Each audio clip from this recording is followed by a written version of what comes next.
Yang ke-8, kementerian juga sedang dalam usaha untuk berunding bersama kerajaan India bagi mendapatkan jalan penyelesaian terbaik dalam isu sekatan ekspor pada masa ini. Saya selaku menteri dalam isu ini akan mengadakan pertemuan dengan Menteri Pertanian dan Kebajikan negara India dalam usaha terdekat. Selain itu, Bernas turut dalam berunding bersama negara sumber beras yang lain seperti Vietnam, Thailand dan Kamboja. Terima kasih Menteri. Saya juga ingin tanya tentang Menteri Jangka Masa Panjang sebab saya pun tidak sokong untuk terlalu bergantung kepada pengimportan.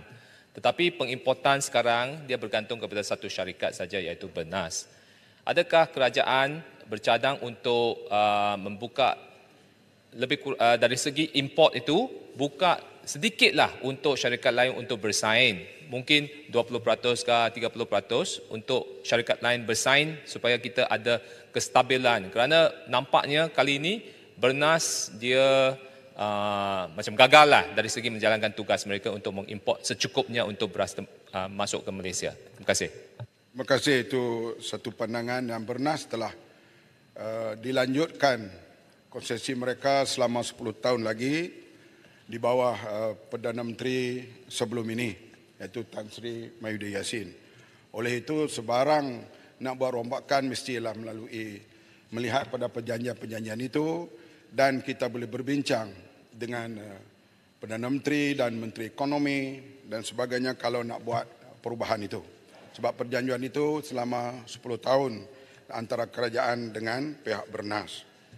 Walau bagaimanapun cadangan itu diambil perhatian dan kami akan berbincang di peringkat lebih tertinggi kalau kita nak rombak itu bagaimana sebab perjanjian itu telah ada 10 tahun. Sehingga kini stok bekalan beras adalah sebanyak 900,000 tan metrik yang terdiri daripada 250,000 tan metrik stok pile kerajaan dan 650,000 tan metrik stok dagangan. Jumlah ini adalah mencukupi untuk menampung keperluan beras negara dalam tempoh 4 hingga 5 bulan. Sehubungan itu, KPKM berpandangan bahawa masih belum terdapat keperluan mendesak yang bersifat kecemasan untuk menggunakan stokpile yang berjumlah 250,000 tan metrik. Stok dagangan sedia ada sebanyak 650,000 tan metrik adalah mencukupi bagi menampung keperluan domestik. Saya amat memahami hakikat bahawa isu kekurangan bekalan beras di pasaran kita tidak hanya akan selesai melalui langkah intervensi yang saya sebutkan sebentar tadi. Namun langkah intervensi tersebut dilaksanakan bersekali dengan usaha peningkatan produktiviti padi.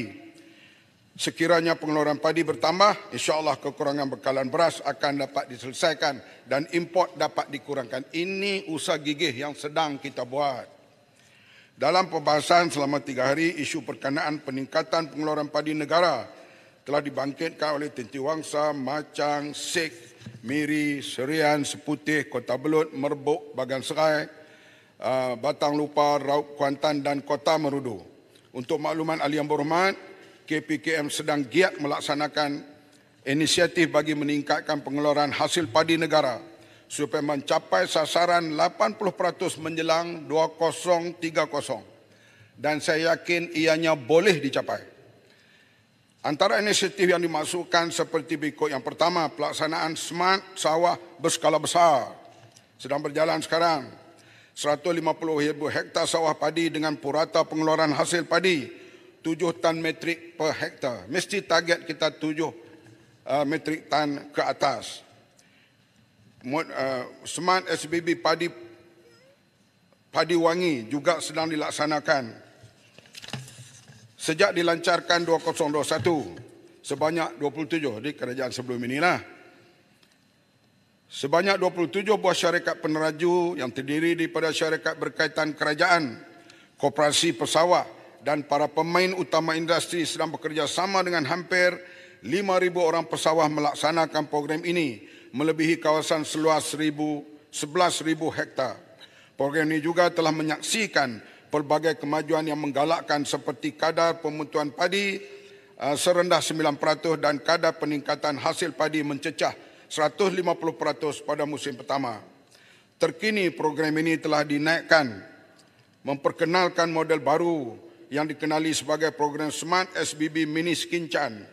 Program ini telah dilaksanakan mulai musim penanaman padi bulan Mei 2023 di kawasan Muda, di kawasan Bacok, dan melibatkan keluasan 550 hektar seramai 152 petani di bawah AIDA,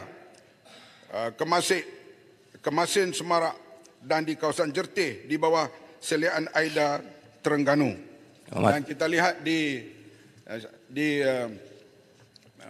Lat 1000 Perlis, hasilnya sampai kepada 11,4 tan. Satu hasil yang begitu tinggi yang diusahakan secara ala Skincan ini, yang terlibat termasuklah Bernas, termasuklah MADA dan agensi-agensi yang lain.